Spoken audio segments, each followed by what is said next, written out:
Video के अंदर मैंने जो कारनामा पत्थर से किया हुआ है, सेम चीज़ हमें कालू से कर सकते हैं, तो फिर थंबनेल से मान लो।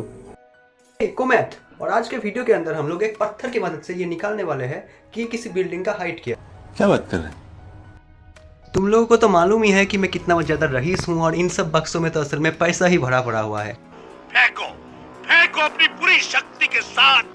यहाँ तक कि मेरे ट्रॉफी के अंदर ये तो असली का हीरा है, इसीलिए मैं जो है थंबनेल वाला घर अफोर्ड नहीं कर पाया। I am sorry. ओके। तो फिर मैं चला आया हूँ मेरे छत में, और नहीं खुश होने की ज़रूरत नहीं, मैं यहाँ से कूदने नहीं वाला हूँ। अभी भी माँ बाप के ऊपर बहुत सारों का बर्डन बनना है। शाबाश बेटा। और अब क्योंकि तुम्हें पता है कि मैं कितना ज़्यादा प्रोफेशनल हूँ, इसीलिए मैं स्टॉप वॉच की जगह यूज़ करूँगा एक डिजिटल घड़ी का।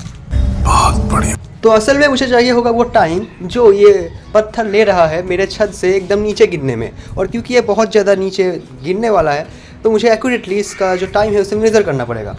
तो फिर ये रहा वो पत्थर जो मेरे हाथ में तुम्हें दिख रहा होगा, इसे ही मैं फेंकने वाला हूँ। जो अभी इस वीडियो को लाइक करेगा उसे एक बेल मेरी तरफ से, कोड वाला नहीं, फल वाला। आई जस्ट रियलाइज़ कि मुझे जो है ना वीडियो एडिटिंग के टाइम ही देख लेना चाहिए कि कब पत्थर नीचे हिट कर रहा है, ना कि स्टॉप वर्ड से, क्योंकि स्टॉप वर्ड के अंदर मैकेनिकल एरर आ सकता है, और अगर मैकेनिकल भी नहीं हुआ तो मुझसे एरर हो सकता है।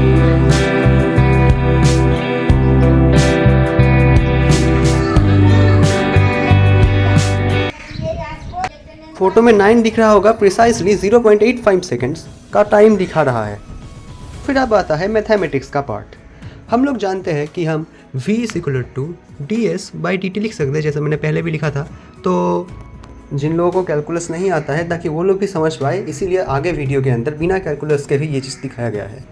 तो फिर हम सिंपली लिख सकते हैं कि ds is v dt। और जिन लोगों को नॉर्मली पता है कि v = u + at होता है, तो वो लोग लिख सकते हैं ds = u + at dt। अब हमें करना पड़ेगा इंटीग्रेशन दोनों साइड पे। अब अगर हम ds का इंटीग्रेशन करें तो आता है s, u + at dt का इंटीग्रेशन करें तो आता है ut + ½ at²। अब यहाँ पर मैंने लिमिट्स नहीं दिखाया है। सीधा सीधा बोलना, तो भूल गया। वेल ऐसा नहीं है, लिमिट्स हम दिखा सकते थे, पर फालतू में झमेला आता। अब जो लोग कैलकुलस नहीं जानते उनको एक और तरीके से समझाया जा सकता है। असल में हम वेलोसिटी टाइम ग्राफ के अंदर का एरिया को डिस्प्लेसमेंट कहते हैं। जानता हूँ काफ़ी टेक्निकल टर्म है, पर थोड़ा बहुत तो बनता है यार। अब हम लोग सिंपली इसके एरिया को कैलकुलेट करें, जो कि एस के बराबर होगा, तो वो होता है AO + OC, जो कि ये नीचे का एरिया है, मज़ेदार एकदम, और ऊपर का ये ट्रायंगुलर एरिया जो होता है ½ इंटू बेस इंटू हाइट, जहाँ पर बेस है AD और हाइट है BD।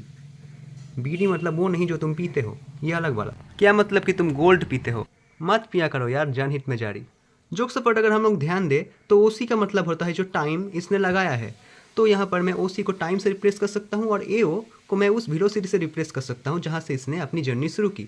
तो मैं लिख सकता हूँ S is UT, और प्लस यहाँ पर हमें थोड़ा सा झोल करना पड़ेगा। बोले तो ½ इंटू AD, तो AD रहेगा ही, पर यहाँ पर BD इंटू AD हमें लेना पड़ेगा। क्यों लिया आगे पता चलेगा, और नीचे वापस हमें AD से डिवाइड करना पड़ेगा, क्योंकि ये दोनों डिवाइड आउट हो जाएंगे, तो इसमें कुछ गलत है नहीं। सो इसको मैं लिख सकता हूँ UT + ½ और क्योंकि यहाँ पर AD और AD मल्टीप्लाई हो जाएगा, जो बनेगा AD का स्क्वायर, और AD का स्क्वायर का मतलब है ये जो टाइम है इसका स्क्वायर, सो T²। और ये जो बाकी का टर्म पड़ा रहेगा BD/AD, ये एसेंशियली इस ट्रायंगल का BD, यानी कि जो हाइपोटेनस नहीं, इसे कहते हैं परपेंडिकुलर, और ये है हमारा बेस। तो ये परपेंडिकुलर और बेस का रेशियो है, जो होता है टेंजेंट ऑफ थीटा, और essentially tangent of theta of this graph is the velocity, acceleration. So T² into A, यानी कि S is equal to UT + ½ AT²। अच्छा, अब अगर हम लोग लगा के अपना दिमाग इस इक्वेशन की तरफ देखें, तो हमें पता चलेगा जो UT के अंदर का U टर्म है, ये प्रिसाइजली हो जाएगा 0। इसके पीछे का रीज़न ये है क्योंकि हम लोग इनिशियल वेलोसिटी कुछ नहीं दिए थे। मैंने उस पत्थर को फेंकने टाइम पे नॉर्मल हाथ से छोड़ दिया था, यानी इनिशियली कोई पुश नहीं दिया। अगर मैंने कोई पुश दिया होता तो फिर वहाँ पर प्रॉब्लम आता। ये इक्वेशन में उस टाइम मुझे U का वैल्यू देना पड़ता, जो मुझे पाने के लिए प्रॉब्लम फेस करना पड़ता। पर यहाँ पर 0 आया, और फिर हम लोग ½ AT² के अंदर हाफ के जगह हाफ देंगे, A की जगह हम लोग देंगे अर्थ का ग्रेविटेशनल एक्सेलरेशन, और फिर 0.85 का स्क्वायर, और जो हमें वैल्यू देता है 3.54 मीटर। और क्योंकि मैंने एक मंजिला इमारत के छत से ही फेंका था अपने बॉल को, और क्योंकि तुम अगर गूगल करो तो तुम्हें मिलेगा कि एवरेज 3 से 4 मीटर ही होता है एक मंजिला इमारत।